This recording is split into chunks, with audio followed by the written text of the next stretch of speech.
Hello everyone, कैसे हैं आप सब। एक बार पुनः शिव कोचिंग क्लासेस पर स्वागत है। उम्मीद करता हूं आप सब अच्छे होंगे, मस्त होंगे, बेहतर होंगे। आप सभी की पढ़ाई बेहतर चल रही होगी।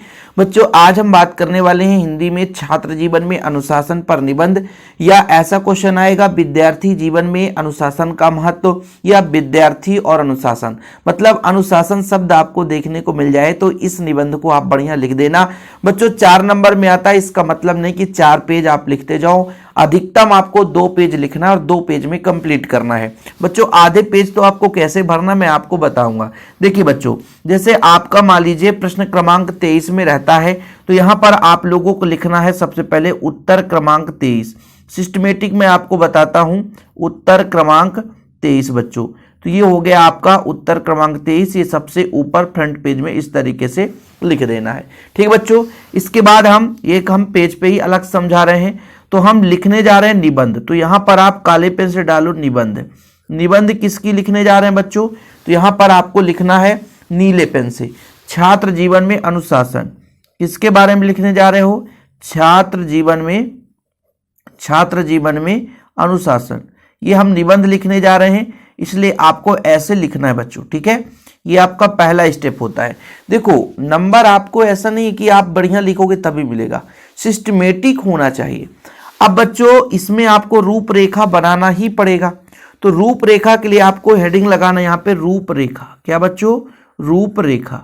और रूपरेखा के बाद आपको इस तरीके से कितने आपको पॉइंट पर लिखना है, तो एक लाइन छोड़ दो। यहां से पहला नंबर जो हम लिखने जा रहे हैं प्रस्तावना। क्या बच्चों? प्रस्तावना। प्रस्तावना मतलब वास्तविक रूप से ये हमारा अनुशासन है क्या, इसके बारे में। अनुशासन का मतलब होता है अनुशासन, यानी नियम के आधार पर चलना। ठीक है बच्चों, चाहे हम अपने सामाजिक नियम के आधार पर चले या शासन के नियम के आधार पर चले, हमें 2 प्रकार से नियमों का पालन करना पड़ता है। एक तो बाह्य नियम जो कि सरकार द्वारा लगाई जाती है, और एक आंतरिक जो हम अपने अंदर के नियमों का पालन करते हैं। चलिए हम उस पर डिटेल में बात करेंगे। बच्चों यहां पर दूसरे नंबर पे जैसे हम यहां पर करेंगे कि अनुशासन का मतलब क्या है, यानी अनुशासन का महत्व या आशय। तो अनुशासन का क्या हो गया बच्चों? आशय। ठीक है, तीसरे नंबर पे हम चर्चा करेंगे अनुशासन के प्रकार। अनुशासन के प्रकार, ठीक है, ये लिखने का तरीका है बच्चों, अनुशासन के प्रकार। ठीक, इसके बाद चौथा नंबर बच्चों अनुशासन से लाभ। अनुशासन से लाभ। ठीक है, आप कहोगे सर इतना याद करना पड़ेगा। देखो बच्चों, कोई भी निबंध आएगा तो प्रस्तावना और उसका उपसंहार रहेगा ही रहेगा। ठीक है, और 2 पॉइंट और कुछ जोड़ लोगे, जैसे पर्यावरण प्रदूषण का आ गया तो आप लिख लोगे पर्यावरण प्रदूषण का प्रकार, है ना, पर्यावरण प्रदूषण से हानि, पर्यावरण प्रदूषण का उपचार, फिर उपसंहार। ये चीज होता है। प्रस्तावना में क्या बताना रहेगा? प्रस्तावना में जैसे यहां पर आप अंडरलाइन कर लो, थोड़ा सा यहां भी आप अंडरलाइन कर लो बच्चों। प्रस्तावना में ये बताना है कि ये अनुशासन है क्या। ठीक है बच्चों, अनुशासन है क्या, इस तरीके से आप अंडरलाइन कर सकते हैं। उपसंहार में इसका पूरा निष्कर्ष बताना है बच्चों। तो सबसे पहले हम यदि अनुशासन के बारे में कहें तो अनुशासन का मतलब होता है बच्चों नियम का पालन करना।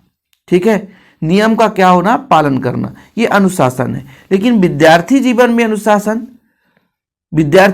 अनुशासन का मतलब क्या है कि विद्यार्थी अपने जीवन में नियमों का यदि पालन करता है तो आदर्श, है ना, व्यक्ति बन सकता है। यानी आदर्श नियमों का पालन करने से व्यक्ति आदर्श बनेगा। कैसे? आपको एक तरीका समझाता हूं। आप विद्यार्थी जीवन में आपका काम है पढ़ाई करना। यदि आप नियम का पालन कर रहे हैं तो पढ़ाई करेंगे, आगे चलकर बढ़िया जॉब करोगे। तो एक आदर्श जीवन में, है ना, आपके बच्चों एक खुशहाली जीवन में, है ना, अच्छा तरीके से कोई भी काम कर सकते हो। क्यों? क्योंकि आप नियमों का पालन कर रहे हैं। ठीक है, तो सबसे पहले प्रस्तावना का मतलब यही हो जाएगा। ठीक है बच्चों, चलिए शुरू करते हैं। प्रस्तावना में नियमों से बंधा हुआ जीवन ही सफल और आदर्श माना गया है। इस प्रकार नियमों का पूरी तरह से पालन करना ही अनुशासन से विभूषित किया जाता है। देखो ना, पहले ये आपको बढ़िया तरीके से लिखना है, फिर बच्चों यहां से हेडिंग लगाना है। क्या? काले पेन से हेडिंग लगाना है। पहला क्या है? प्रस्तावना। तो जब टीचर आएगा देखेगा यार बढ़िया है, और 1 नंबर यहां पे रख देगा। बचा 3 नंबर, टोटल 4 नंबर का तो आना ही है। फिर यहां से टीचर चेक करना आगे शुरू करेगा। तो प्रस्तावना में मैंने क्या बताया कि नियमों से बंधा हुआ जीवन ही सफल और आदर्श माना जाता है। यानी जो यदि विद्यार्थी जीवन के बारे में अनुशासन हम बात कर रहे हैं तो आपको लिखना है कि विद्यार्थी जीवन में यदि वो नियम और कानून के आधार पर नियम को आदर्श मानकर चलता है तो उसका जीवन सफल होगा। इस प्रकार नियमों का पूरी तरह से पालन करना ही अनुशासन से विभूषित किया जाता है। नियमों का पालन करना, चाहे वो घर का नियम हो, चाहे विद्यालय का नियम हो, चाहे शासन का नियम हो। अनुशासन का आशय है, अनुशासन 2 शब्दों से बना है, अनु धन शासन, यानी 2 शब्दों से मिलकर बना है जिसका आशय है शासन के पीछे पीछे चलना, अर्थात शासन का पूरी तरह से अनुसरण करना। इसका मतलब नहीं कि आप इतना ही लिखो, थोड़ा सा और भी लिख सकते हैं। जैसे मैंने प्रस्तावना में कहा कि विद्यार्थी जीवन में है ना अनुशासन का विशेष महत्व है और विद्यार्थी यदि सफल और आदर्श तरीके से अनुशासन के आधार पर चलता है, नियमों के आधार पर चलता है तो पूरी तरह से वो सफल होता है और उसके आदर्श गुण में विकास होता है और अपने जीवन में है ना उच्च स्थान पर पहुंचता है। जो वो लक्ष्य बनाता है उसी के आधार पर वो वहां तक पहुंच सकता है। तो ये आप इतना लंबा चौड़ा लिख सकते हैं। अनुशासन का आशय है, अनुशासन का मतलब होता है बनाए गए नियमों के आधार पर चलना, सीधा सीधा बच्चों, ठीक है। यानी शासन के नियम के आधार पर पीछे पीछे चलना या समाज के नियम के आधार पर पीछे पीछे चलना। अनुशासन कुछ भी हो सकता है, या तो हमारे समाज परिवार का बनाए हुए नियम उसके आधार पर चलना या तो शासन के द्वारा बनाए गए नियमों के आधार पर चलना। लेकिन विद्यार्थी जीवन में कई प्रकार के है ना नियमों का पालन करना जरूरी रहता है, ठीक है। तो अनुशासन का मतलब भी होगा, प्रस्तावना मतलब विद्यार्थी जीवन में अनुशासन का क्या महत्व है। और बच्चों आशय का मतलब है अनुशासन का वास्तविक अर्थ क्या है, नियमों के आधार पर चलना, ठीक है। चलिए इसके बाद अनुशासन के प्रकार। तो अनुशासन 2 प्रकार के होते हैं। एक बाह्य अनुशासन, कहने का मतलब जैसे कोई व्यक्ति आपको कह दिया कि आपको ये काम नहीं करना है तो आपका बाह्य अनुशासन हो गया। कोई आपको थोड़ा सा डरा दिया कि यदि तुमने ऐसा किया तुमको हम मारेंगे, वो बाह्य अनुशासन, तो फिर आपको पालन करना पड़ेगा। टीचर ने बोल दिया कि बेटा तुम यदि स्कूल से टाइम के पहले चले गए ना तो कल तुमको पनिशमेंट मिलेगा, वो बाह्य अनुशासन हो गया। सरकार द्वारा बनाई गई विभिन्न प्रकार के कानून नियम, वो बाह्य अनुशासन हो गया। लेकिन दूसरा अनुशासन जो आंतरिक है, जो अंदर की आत्मा, जैसे आपके अपने मन को स्थायी बनाना है, 11 बज गए नींद आने लग गया सोना है, लेकिन आपका मन कहता नहीं बेटा अभी जागो, नहीं बेटा अभी जागो, तो आपका अनुशासन आपके शरीर के अंदर का अनुशासन बता रहा है कि नहीं अभी जागना भी पढ़ाई करना है, ठीक है। मन करने लगा भाई कल पेपर है लेकिन चलो आज 2 घंटे खेल लेते हैं, लेकिन आपके शरीर का अनुशासन कहता है बेटा नहीं रुको अभी खेलना नहीं, अभी बहुत कुछ रिवीजन करना है। रिवीजन करना है इसका मतलब हमको है ना टाइम पास नहीं करना है, ये चीजें होती है। तो अनुशासन 2 प्रकार के होते हैं बच्चों, 2 श्रेणियों में विभक्त किया जा सकता है। इसमें प्रथम आंतरिक तथा द्वितीय जो है बाह्य अनुशासन, प्रताड़ना, भय या प्रलोभन आदि आधारित होता है। इस प्रकार अनुशासन कदापि स्थायी नहीं रह पाता। दूसरे प्रकार के अनुशासन जो आंतरिक है, इसमें आत्मानुशासन का पुकारा जाता है। आंतरिक अनुशासन को आत्मा नियंत्रण भी कह सकते हैं। आत्मनियंत्रण मतलब खुद पर नियंत्रण। आंतरिक अनुशासन ही चिर स्थायी होता है। इसके माध्यम से मन, बुद्धि एवं शरीर की पूरी तरह से ऐसे संस्कार पड़ते हैं जो स्वतः ही मानव को अनुशासन के पथ पर कदम बढ़ाने के लिए विवश कर देते हैं। तो बच्चों सबसे ज्यादा महत्वपूर्ण यदि हम बात करें तो स्वयं पे अनुशासन ही है ना। मैंने आपको बताया ना कि एग्जाम 25 फरवरी को है और आप अब सोचे अभी 10 दिन बचा हुआ है। यदि 10 दिन बचा ऐसा सोचकर आप नहीं पढ़ रहे हैं तो फिर आपको भूल जाना चाहिए। आप ऐसा समझो कि 3 दिन बचा है, अपने अंदर की अनुशासन को पालन करो तो आप बच्चों उस तरीके से पढ़ा पाओगे, अच्छे नंबर पा पाओगे, ठीक है। तो अनुशासन में 2 चीज मैंने आपको बता दिया। बाह्य अनुशासन का मतलब कोई आपको प्रताड़ित कर रहा है, कोई आपको भय दिखाता है, कोई आप किसी कार्य करने के लिए, पालन करने के लिए प्रलोभन देता है ना, तो उनका पालन करो, उनके नियम के आधार पर चलोगे तो बाह्य अनुशासन होगा। लेकिन जब अंदर के अनुशासन का मतलब है हम यदि कोई काम करने जा रहे हैं तो अंदर का जो नियंत्रण है, आत्मनियंत्रण है, अपने आप पर नियंत्रण है, वो बच्चों शरीर में बुद्धि, मस्तिष्क है ना इसका विकास करता है और संस्कार पड़ता है। और जो हमारा है ना मानव जीवन है ना, यदि उस आधार पर चलता बच्चों तो कहीं ना कहीं एक सही स्थिति पर रहता है, यानी अपने आत्म संयम को पाता है, अपने आप को है ना कंट्रोल कर पाता है, यानी स्थिति में सुधार ला पाता है।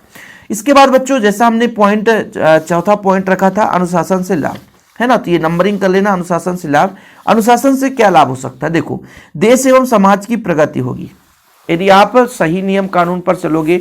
यदि आप जैसे मान लीजिए रास्ते पर चल रहे हो तो भाई नियम कानून है कि बाएं हिस्से पर चलना है तो पीछे वाला गाड़ी आएगा तो आसानी से निकल जाएगा। पता चला आप बीचों बीच चल रहे हो तो नियम कानून के आधार पर, है ना, मतलब किसी को ऐसे ही बिना कारण के कुछ मारना वरना नहीं है ना, अपराध नहीं करना है तो ये नियम कानून है। चोरी नहीं करना, सबके कानून बने हुए हैं। किसी को जबरदस्ती किसी से धन दे रहा है ना, यानी धन जो है उनके पास संपत्ति उसको नहीं छीनना है। यदि आप ऐसा करोगे तो सबका विकास होगा और देश का विकास होगा, समाज का विकास होगा, है ना।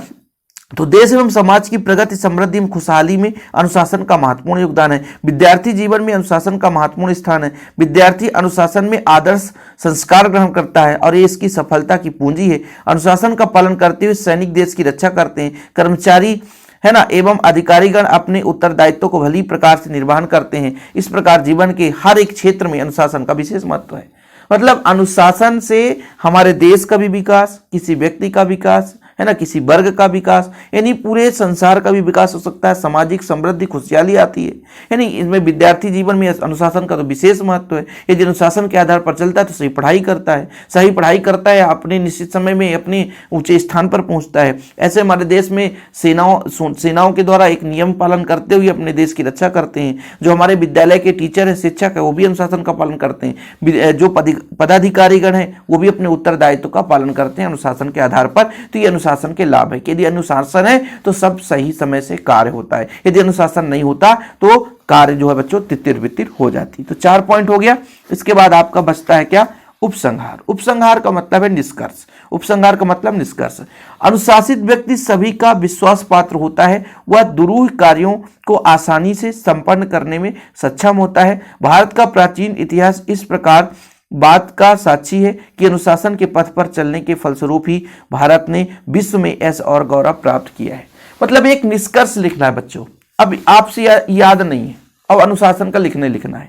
तो आप इतना समझो कि कैसे लिखना बच्चों। मैं अपने से आपको बताता हूं कि अनुशासन मानव शरीर की एक मतलब हृदय के रूप में आप तुलना कर सकते हो, है ना। मतलब आत्मा है। अनुशासन मानव शरीर की एक आत्मा है। हमारे समाज, हमारे देश की एक आत्मा है। यानी अनुशासन के आधार पर व्यक्ति चलता है तो हमारे देश की समृद्धि और विकास होता है बच्चों, ये सबको पता है, ठीक है।